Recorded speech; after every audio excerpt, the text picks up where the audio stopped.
J'espère que vous allez bien, j'espère que vous vous portez bien. Le 13 janvier 2025, nous avons publié toute une enquête, une émission, un grand podcast de plus de 30 minutes dans lequel nous vous avons fait part des conclusions ou des résultats des résultats auxquels nous avons abouti lors d'une enquête que nous avons menée sur le nouveau prestataire qui a été choisi, qui a été désigné pour gérer les demandes de visa pour la France en Algérie. L'émission s'intitulait Bye Bye TLS et VFS Global, qui étaient les deux opérateurs les plus connus qui dominaient le marché algérien, qui dominaient le marché de l'externalisation de la gestion des demandes de visa en Algérie depuis pratiquement 2012-2011. Et place à Capago. Capago International, c'est le nouvel opérateur qui a été choisi par les autorités françaises pour gérer donc les centres de visa, les centres de demande de visa pour la France en Algérie. Les visas Schengen pour la France en Algérie.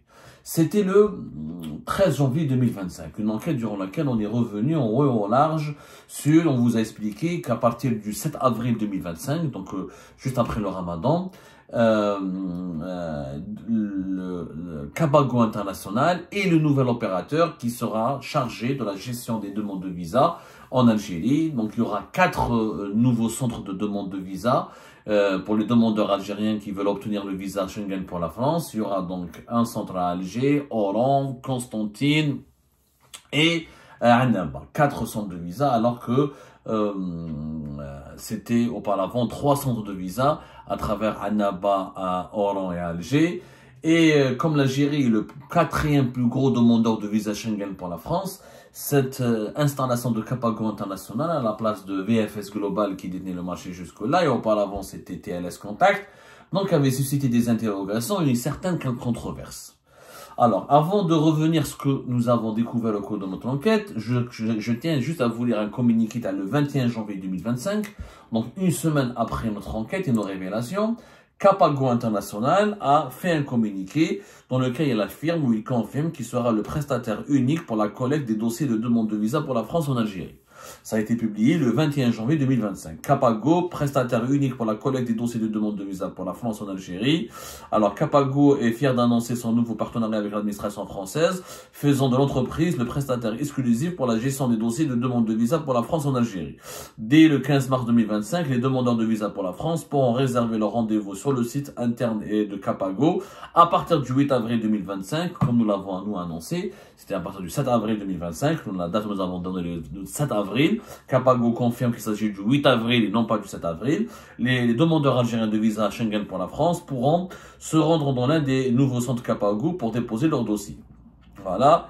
Donc Capago confirme aussi qu'il y aura donc 4 centres, Alger, Annaba, Oran et Constantine. Un nouveau centre sera pour la première fois disponible. Ce partenariat marque une nouvelle étape dans la gestion des dossiers de visa en France, offrant une expérience moderne, fluide et sécurisée, avec des services simplifiés à chaque étape du processus. Et voilà, le directeur général de Capago International, c'est un certain monsieur Laurent Mallet. Il a déclaré dans ce communiqué: nous comprenons l'importance des démarches de visa pour la France en Algérie, qu'il s'agisse par exemple de voyages d'affaires, d'études ou de visites familiales. Notre mission est de rendre ces démarches plus simples et accessibles grâce à des solutions innovantes et un service client de qualité. Donc il confirme, monsieur Laurent Mallet, que la nouvelle stratégie que Capago International remplace VFS et TLS officiellement et définitivement en Algérie, que c'est Capago International qui s'occupera totalement de la gestion des demandes de visa Schengen pour la France en Algérie, et qu'il y aura des nouveaux centres qui seront modernes, qui seront qualitatifs et qui seront un meilleur accueil. Donc il promet des prestations plus modernes et plus adaptées. Au cours de notre précédente enquête, le 14 janvier, qui a été diffusé le 14 janvier 13 janvier, elle a été diffusée le 13 janvier 2025.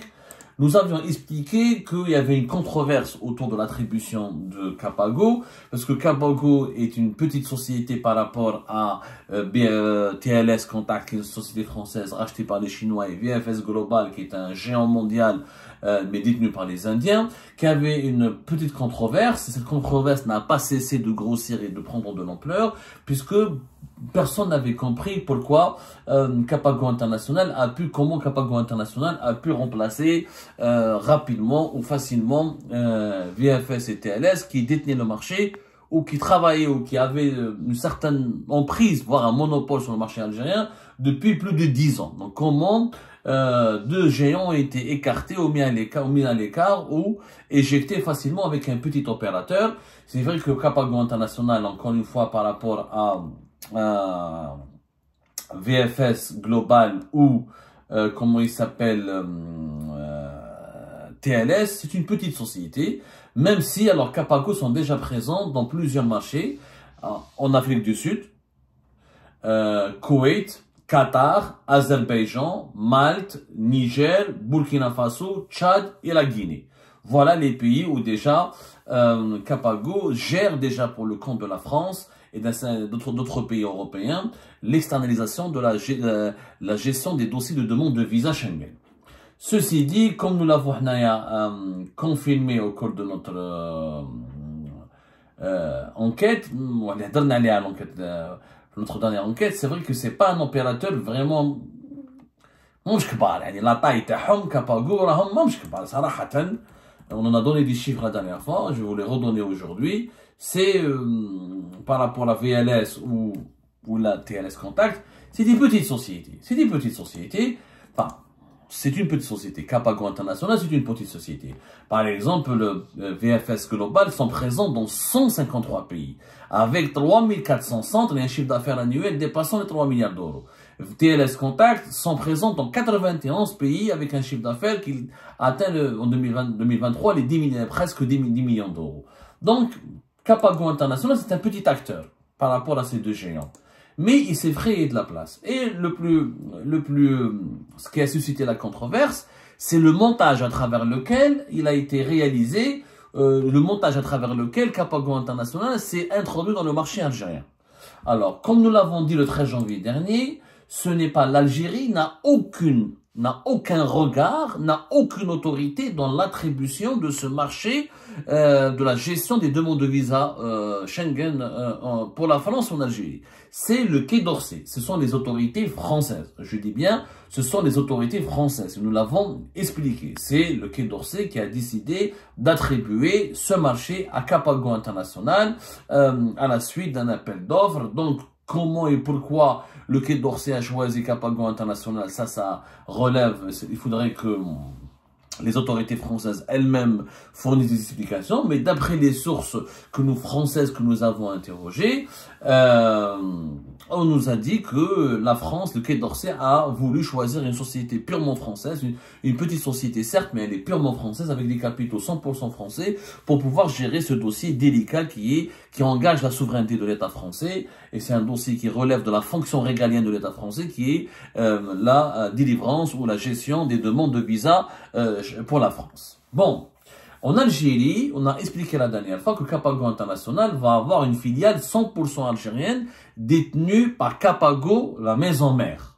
C'est la Capago Algérie, c'est elle qui va gérer les prises de rendez-vous, la collecte des dossiers de visa, leur transmission, leur transfert vers les services consulaires des consulats de France en Algérie. Et c'est elle qui va gérer tout le processus à la fois de la prise en charge de la gestion des demandes de visa, la collecte des dossiers, la vérification des dossiers, la prise en charge des passeports, leur acheminement depuis des centres vers les consulats de France, ensuite leur retour depuis les centres consulaires de France vers les centres de traitement des demandes de visa de Capago International. C'est une filiale purement française, algérienne, une filiale algérienne, mais détenue 100% par des capitaux français. Il n'y aurait pas de partenaires algériens. Pourtant, dans l'enquête que nous avons publiée le 13 janvier dernier, on a parlé d'un homme d'affaires algérien qui s'appelle Lies Boudiève, qui lui a été choisi par Capago International comme un partenaire, mais pas dans la filiale qui va gérer la prise de rendez-vous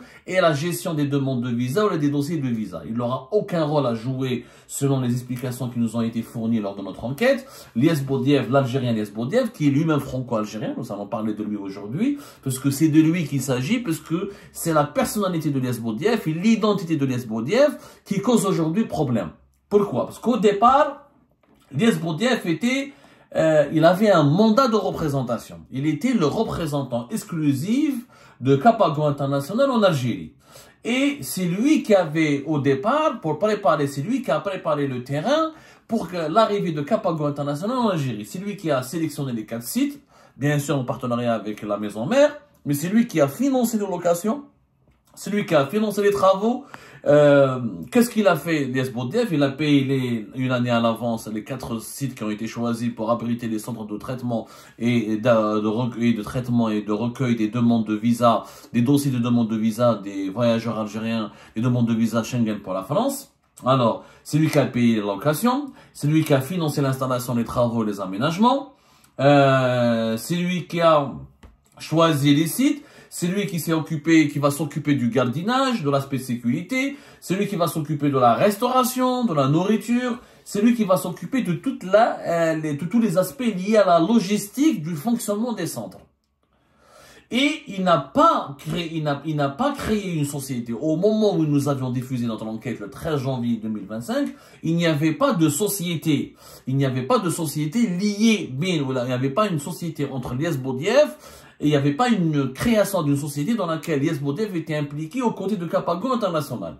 C'était un contrat c'est un mandat d'exclusivité et c'est un prestataire. Lies Boudiaf, en tant que personne physique, il facturait à Capago International les frais, la gestion de ses frais, les frais de gestion de son installation en Algérie. Ce montage, il avait été décrié par plusieurs sources que nous avons approchées, puisque beaucoup de ces sources estiment que c'était un montage opaque, que c'est pas normal qu'une société étrangère entre en Algérie en ayant recours à un simple partenaire, un prestataire physique, sans qu'il y ait des liens juridiques ou des liens contractuels ou la création d'une société commune, et qu'il y a anguille sous roche et que finalement ce Lies Boudiaf est pointé du doigt comme étant quelqu'un qui a beaucoup de réseaux, beaucoup de connaissances au plus haut sommet de l'État français comme au plus haut sommet de l'État algérien, et que c'est lui qui a recouru à une sorte de trafic d'influence où il a opéré des manœuvres dans les coulisses du régime algérien comme dans les coulisses de l'establishment français pour permettre à Capago International de s'emparer du marché algérien. Alors, là, ce que nous avons rapporté à l'époque, les explications de Lies Boudiaf et de son entourage, comme quoi que tout est clean, qu'il n'y avait pas de société commune, que c'est 100% détenu par les Français de Capago, que lui n'est que prestataire, il a un mandat de représentation exclusive et qu'il va se contenter juste de gérer la logistique. C'est-à-dire tout ce qui est aspect, gardiennage, restauration, sécurité, fonctionnement technique des centres. Quant au recueil des dossiers, au traitement des dossiers de demande, à la data, la gestion des données des voyageurs algériens ou des demandeurs algériens du visa pour la France en Algérie et les relations avec les consulats de France, ça sera géré par une filiale 100% algérienne de Capago International. Sauf que nous avons découvert après notre enquête qu'il y a eu une nouvelle société qui a été créée. Cette société s'appelle Capago Service. Et Capago Service, elle a été créée juste après notre enquête, après le 13 janvier 2025. C'était vers la 3e semaine du mois de janvier 2025. Et Capago Service, c'est 51% une société qui s'appelle Easily Holding et qui appartient à monsieur Lies Boudiaf. Et 49%, c'est la société Capago International, qui est la société française. Donc, contrairement à ce que nous avait dit, il y avait un partenariat qui a été bel et bien acté et qui a été contractuellement créé. Donc, il y a une nouvelle société qui s'appelle Capago Service. On a relancé notre enquête et on a voulu comprendre. Est-ce qu'on nous a menti au début? Est-ce qu'il y a eu quelque chose d'opaque? Est-ce qu'il y a un montage mafieux derrière? Pourquoi cette société a été créée juste après nos révélations, après notre enquête? Et pourquoi elle n'a pas été créée avant? Pourquoi elle n'a pas été créée avant pour louer les sites, pour gérer les sites et pour préparer l'entrée, pour préparer le lancement de Capago International en Algérie? Qu'est-ce qui s'est réellement passé? Il y a eu des doutes légitimes que nous avons essayé de vérifier. Alors, Capago Service, elle a été créée juste après. Selon les explications qui nous ont été fournies, c'est parce que Capago International n'était pas sûr de pouvoir remporter le marché en Algérie. C'est pour ça qu'ils ont recouru au départ à un représentant exclusif, à un représentant physique. Et non, ils n'ont pas créé une société dans laquelle ils ont investi directement. Parce qu'ils n'avaient pas la certitude qu'ils allaient gagner le marché. Ils ont préféré préféré demander à un représentant exclusif de financer lui-même l'installation, de financer lui-même la préparation de l'installation de Capago International en Algérie. Il fallait louer les sites parce que pour candidater à ce marché, il fallait, comme je l'ai dit, avoir préparé des sites, montrer qu'on a la capacité. Il fallait que les Capago International montrent au Quai d'Orsay, au ministère français des Affaires étrangères, il fallait lui montrer qu'elle a la capacité opérationnelle et logistique, qu'elle dispose des centres, qu'elle dispose de la ressource humaine et de la capacité financière et technique pour gérer les demandes de visa Schengen en Algérie. Donc c'est pour ça que la société n'a pas été créée. Mais comme il y a eu ensuite une controverse et beaucoup de spéculations sur la relation entre l'homme d'affaires algérien Elias Boudiaf et Capago International, les deux parties ont décidé, soi-disant, ou selon leur version, d'assainir la situation et de clarifier la situation en créant une société commune qui s'appellera Capago Service, qui ne s'occupera pas, encore une fois, de la prise de rendez-vous, de la gestion des prises de rendez-vous, des traitements de dossiers, de la collecte des dossiers, de leur transfert vers les services de consulaires de France ou de la gestion de la prise en charge des passeports des demandeurs algériens. Cette Capago Service va se gérer que les aspects logistiques, la gestion matériel et technique, des moyens matériels et techniques qui sont nécessaires au fonctionnement des 4 centres de traitement des demandes de visa Schengen pour la France en Algérie. Maintenant, ceci dit, il faut reconnaître, il faut écouter toutes les versions. Quand on fait une enquête, il faut écouter tout le monde, il faut parler à tout le monde. Les sources, les détracteurs du projet Capago International en Algérie, ils dénoncent ce qu'ils appellent, eux, une manipulation d'un système opaque. Pourquoi? D'abord, ils s'interrogent, ils estiment que la personnalité de Elias Boudiaf, elle est sulfureuse et que c'est lui qui leur a permis à Capago International de remporter ce marché en Algérie parce qu'il a des connexions très importantes au sein du régime algérien. Il aurait des amitiés. Il faut savoir que Elias Boudiaf est effectivement un entrepreneur qui a un parcours atypique et qui peut susciter à la fois autant l'admiration que des doutes ou là des critiques, ou en tout cas il ne laisse pas indifférent. Pourquoi? Elias Boudiaf, il est jeune, il a plus exactement 50 ans. Il est né en 1974. Il est né le 19 juin 1974. C'est un franco-algérien. Il est issu d'une famille riche de Plouéra. D'ailleurs, la richesse de sa famille elle-même serait peut-être à l'origine de sa réussite, puisqu'officiellement, Elias Boudiaf, il est devenu connu à partir de, on va dire, 2015.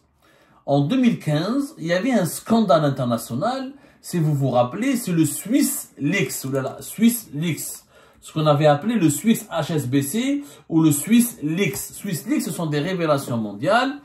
C'est le Swiss Leaks, c'est le nom qui a été donné à des révélations qui ont été faites par plusieurs médias internationaux en février 2015 à un système international de fraude fiscale et de blanchiment d'argent qui aurait été mis en place par la filiale suisse de la banque britannique HSBC. À l'époque, il y avait des révélations, le listing des personnes, des personnalités internationales, de toutes les personnes, il y avait plus de 100 000 clients et de 20 000 sociétés offshore qui auraient caché qui auraient fait transiter depuis la Suisse l'équivalent de plus de 180 milliards d'euros pour les dissimuler aux systèmes fiscaux de leur pays d'origine. Et c'est de l'argent qui concernerait plutôt des opérations de corruption, de blanchiment d'argent ou d'enrichissement illicite. Parmi les personnalités algériennes qui ont été citées dans le fichier du HSBC, de la HSBC, de la filiale suisse de la banque britannique HSBC, il y avait un certain Elias Boudiaf. Mais le nom exact, c'était Elias Belkacem Boudiaf.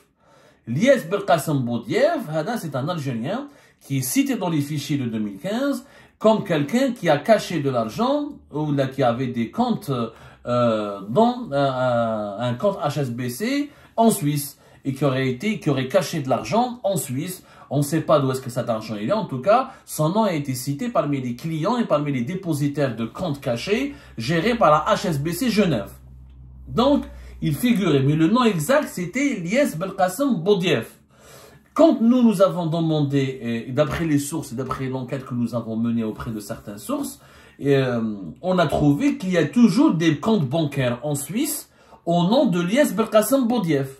Que depuis la révélation de HSBC sur le SwissLeaks, sur le scandale international de SwissLeaks, il y a toujours de l'argent en Suisse qui appartiendrait à un certain Lies Boudiaf. Alors, nous avons découvert à la suite après avoir contacté plusieurs sources assez fiables, qu'il y avait un compte en devise à la Société Générale Suisse, ce compte a été créé à la suite d'une recommandation de SGA Banque Privée, et qu'il y a toujours de l'argent appartenant à un certain Lies Boudiaf en Suisse, après HSBC. Maintenant, c'est un compte, c'est de l'argent qui est caché dans une filiale suisse de la Société Générale. Quand nous avons posé la question à l'entourage et à M. Lies Boudiaf et à son entourage et à ses collaborateurs, ils ont nié. Ils ont nié totalement en nous affirmant qu'il y avait une homonymie, que le fameux Lies Belkacem Boudiaf ne serait pas le Lies Boudiaf qui est aujourd'hui l'homme d'affaires franco-algérien et le partenaire de Capago International. Ils ont nié toute relation. Lies Boudiaf et ses collaborateurs ont nié l'existence de tout acte, de tout compte bancaire en devise en Suisse. Comme Lies Boudiaf il est basé en Algérie, normalement ses activités économiques et financières sont déclarées auprès du fisc algérien et que sa fortune qu'il gagne en Algérie, il n'a pas la loi algérienne, elle est très claire là-dessus. La réglementation concernant la gestion des flux en devises, la réglementation d'échange et la réglementation de la Banque d'Algérie, on l'a dit 1000 fois à Algérie Part, elle interdit catégoriquement aux Algériens résidant en Algérie, même s'ils ont une nationalité étrangère, on a une deuxième nationalité, mais s'ils sont résidents en Algérie, il est catégoriquement, il aurait catégoriquement interdit de détenir des comptes en devises à l'étranger ou des biens immobiliers à l'étranger sans l'autorisation de la Banque d'Algérie, et la Banque d'Algérie n'autorise pas les transferts de devises parce que quand tu gagnes ton argent en dinar, tu es censé garder ta fortune en Algérie. En Algérie, la loi empêche un fortuné algérien d'exporter une partie de sa fortune ou de financer la constitution d'un patrimoine financier immobilier à l'étranger depuis sa fortune, avec sa fortune algérienne. C'est interdit. Donc, l'entourage de Lies Boudiaf et Lies Boudiaf lui-même, il nie, non, il ne s'appelle pas Lies Belkacem Boudiaf. Lui, il dit qu'il s'appelle Lies Boudiaf. Ça n'a rien à voir avec Lies Belkacem Boudiaf. Lies Boudiaf, depuis HSBC, il est devenu, c'est vrai que depuis 2015, il est devenu un personnage intriguant. Il est né en Algérie, mais il a la nationalité française aussi, parce qu'il a étudié en France, il a vécu en France pendant 12 ans. Et au départ, il a travaillé dans une société pétrolière spécialisée dans les hydrocarbures qui était portugaise, ça s'appelait Partex. Il était le directeur général de Partex Algéria. Cette société portugaise, elle était associée à Total et à Sonatrach en 2010 dans le projet Darnet, dans le sud du pays. Et elle était associée avec les Espagnols de Repsol et de Sonatrach dans un autre projet d'exploitation des hydrocarbures. Et effectivement, il était le directeur général de Partex. Partex, c'est une société portugaise. Elle était portugaise jusqu'à 2019, puisqu'elle a été vendue à des Thaïlandais, à une grande société thaïlandaise qui s'appelle PTT Exploration and Production. C'est une société nationale c'est la Sonatrach de la Thaïlande. Mais elle a toujours été portugaise. Il a fait l'essentiel de sa carrière dans cette société portugaise. Ensuite, il rentre en Algérie et c'est à partir de 2016 qu'il se lance lui-même dans les affaires, où il crée un groupe qui s'appelle le groupe Islay Holding. Il a toujours été très discret, Lies Boudiaf. C'est pas les Haddad ou la Reda Koninef ou Tahkout. C'est un homme très discret, mais dans les activités suscite beaucoup d'interrogations auprès de beaucoup de personnes. Le business le plus important de Lies Boudiaf, à travers son groupe Islay Holding, c'était la société pharmaceutique Epson, qui est un groupe pharmaceutique français. C'est lui leur partenaire en Algérie. À partir de 2017-2018, il contribue au lancement du laboratoire Epson en Algérie. Il devient comme ça un acteur économique important dans la pharma, puisque Epson Pharma, c'est un groupe mondial, mais c'est un groupe français, mais il est connu dans le biopharmaceutique. C'est pas, encore une fois, c'est pas Bayer, c'est pas, comment on appelle ça, c'est pas Pfizer, c'est pas parmi les plus grandes multinationales au monde, mais C'est un groupe pharmaceutique, la BSB, comme on dit. C'est un groupe pharmaceutique, groupe français fondé en 1929, et qui est spécialisé en oncologie, en neurosciences et dans le traitement des maladies rares. Il a un savoir-faire, il a une réputation assez solide sur le marché mondial. C'est le meilleur coup de Lies Bordiev. Ensuite, auparavant, il avait un certain nombre d'entreprises. Nous avons confirmé en cours de notre enquête qu'il est impliqué, qu'on a retrouvé son nom dans une entreprise qui a été créée par son père en 1998, qui faisait de l'importation des produits pharmaceutiques, c'est la Sarl Cervenic. Ensuite, on retrouve son nom dans une autre société qui faisait un bureau d'affaires, Sarl Parted. Ensuite, on retrouve aussi son nom et son implication dans une autre entreprise qui s'appelle Sarl Educ Alg Pro, qui est un établissement de formation professionnelle. Et une autre société qui s'appelle Sarl Educal Sub, établissement d'enseignement aussi des langues. Ensuite, il a créé un groupe PJ en Algérie. Il s'est beaucoup spécialisé dans la formation et dans la pharma.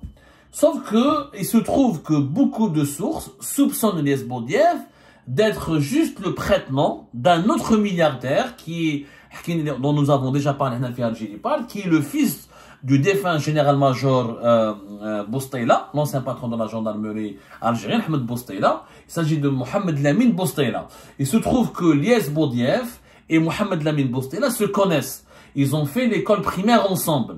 Ils ont le même âge, ils ont fait l'école ensemble. Donc,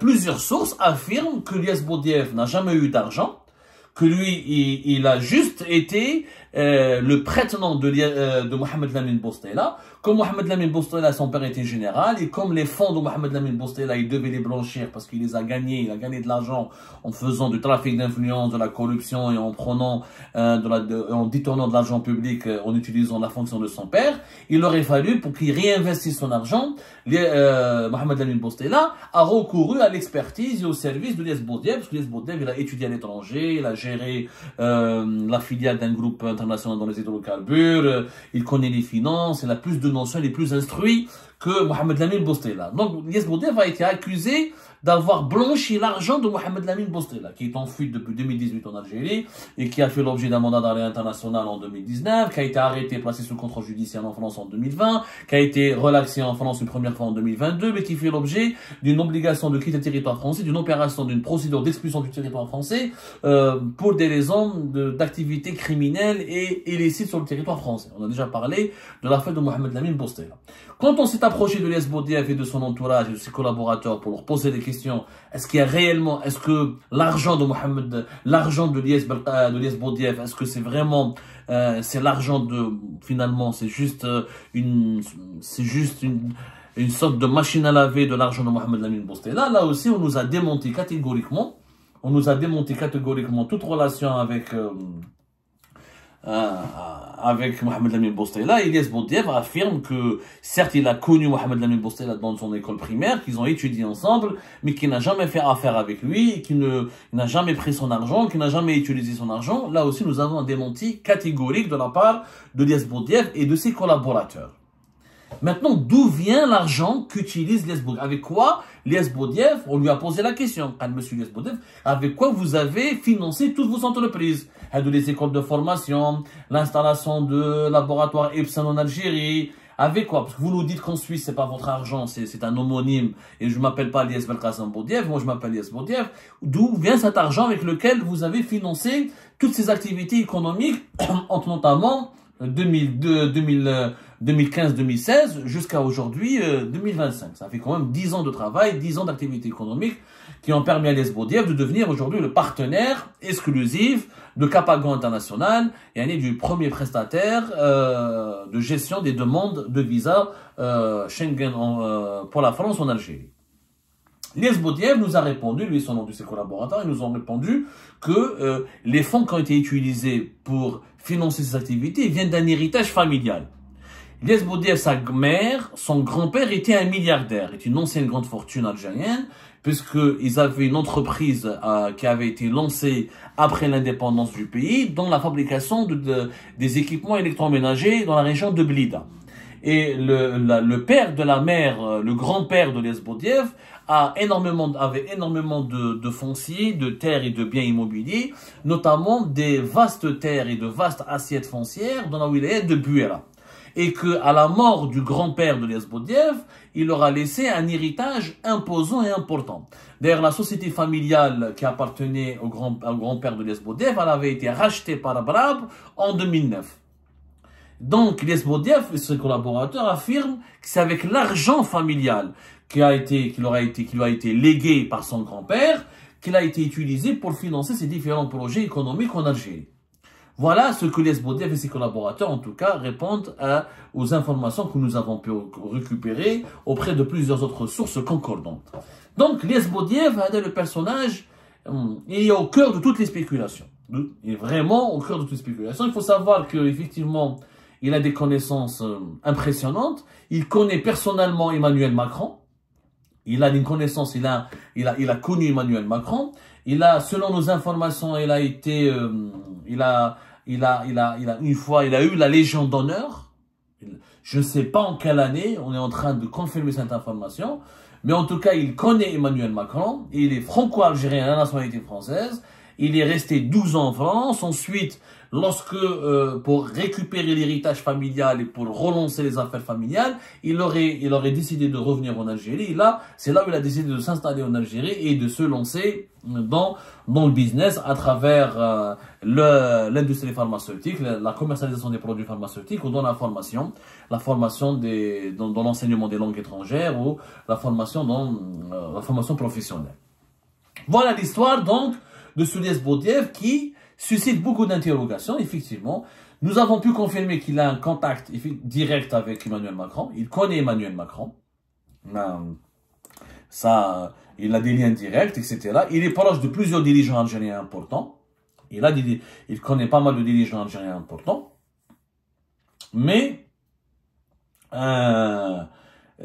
est-ce que c'est lui qui a permis à Capago International de remporter le marché algérien? Ça, nous n'avons pas les preuves, parce que c'est le Quai d'Orsay. Est-ce qu'il a utilisé ses réseaux pour influencer le Quai d'Orsay? Ça, on ne peut pas l'affirmer. Tout ce qu'on sait, c'est que quand même, il a créé une nouvelle société avec Capago International juste après notre enquête, donc à la fin du mois de janvier, et que de ce point de vue-là, effectivement, il y a des questions... il y a plusieurs questions qu'on pourrait se poser sur la pertinence de ce choix de partenariat entre cet homme d'affaires franco-algérien et Capago International. En tout cas, du côté de Ilyas Boudiaf, on nous assure que tout est légal, que tout a été fait dans la transparence. Les collaborateurs de Ilyas Boudiaf, au contraire, ils dénoncent une cabale, une campagne d'acharnement à les entendre. Comme Ilyas Boudiaf c'était pas évident de dégager deux grands géants mondiaux qui sont TLS Contact et VFS Global, et que il y a de la concurrence, les concurrents de Capago International seraient à l'origine peut-être de plusieurs tentatives il parle de manœuvres de déstabilisation, parce que on n'a pas supporté qu'un homme d'affaires de 50 ans puisse s'associer avec une jeune société qui s'appelle Capago International pour prendre en charge un marché aussi stratégique qui est celui de la gestion des demandes de visa Schengen pour la France en Algérie. Il y a des enjeux politiques, il y a des enjeux diplomatiques, et visiblement, Ilyas Boudiaf aurait dérangé, selon ses partisans, selon ses collaborateurs. Ilyas Boudiaf dérange parce qu'il a réussi à introduire Capago International en Algérie. Il a réussi peut-être, et Capago International et Ilyas Boudiaf auraient réussi à déloger des géants mondiaux dans ce secteur. Est-ce qu'il s'agit de règlement de compte? Je ne sais pas. Je ne peux pas l'affirmer. Nous, notre objectif est de raconter la vérité, rien que la vérité. Algérie Part n'appartient à aucun clan. Nous sommes les acteurs d'aucun clan. Nous voulons juste et uniquement défendre l'intérêt général dans notre pays et comprendre comment ce marché des visas, ce marché de l'attribution ou ce marché de l'externalisation de la gestion des demandes de visa pour la France en Algérie, comment il sera géré? Est-ce qu'il sera géré de façon professionnelle et de façon rigoureuse? C'est très tôt pour le dire. On ne peut rien affirmer pour le moment, on ne peut pas apporter de jugement. On attendra début le 7 ou le 8 avril prochain pour savoir si Capago International va marquer une rupture, s'il n'y aura pas un trafic au niveau de la prise des rendez-vous, s'il n'y aura pas de vente au niveau des rendez-vous pour les dépôts de demande de visa. Est-ce que les voyageurs algériens seront bien traités? Est-ce qu'ils seront bien accueillis? Est-ce qu'ils seront, est-ce que les nouveaux centres de traitement ou de demande des visas pour la France, est-ce qu'ils seront modernes? Est-ce qu'ils sont propres? Qu'est-ce qui va changer par rapport à l'époque de TLS, de VFS Global? Et pour répondre à cette question, je pense qu'il est préférable d'attendre le 7 avril pour voir de nos propres yeux les réalisations concrètes de cette nouvelle attribution ou de l'installation en Algérie de Capago International et de l'attribution dont il avait bénéficié pour gérer toutes les demandes de visa pour la France en Algérie.